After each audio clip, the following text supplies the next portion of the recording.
ব্যাঙ্গালোর শহরের কোলাহলের মাঝেই আছে এক শান্তির ঠিকানা, যার নাম হলো শিব শক্তি ধাম মন্দির।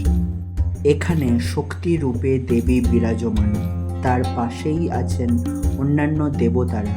এই ছোট্ট প্রাঙ্গণ ভরে ওঠে প্রদীপের আলো আর ভক্তদের ভজনের সুরে। হয়তো খুব বড় মন্দির নয়, কিন্তু এর ভক্তিময় পরিবেশ মনকে শান্তি ও ভক্তিতে ভরিয়ে দেয়। শহরের ব্যস্ত জীবনের মাঝখানে এই ছোট্ট মন্দিরই যেন এক আশ্রয়। আপনি যদি ব্যাঙ্গালোরে থাকেন বা একবার ভ্রমণে আসেন, তবে অবশ্যই ঘুরে আসতে পারেন এই শিব শক্তি ধাম মন্দির থেকে। শান্তি খুঁজতে এর চেয়ে সহজ জায়গা আর কোথাও নেই।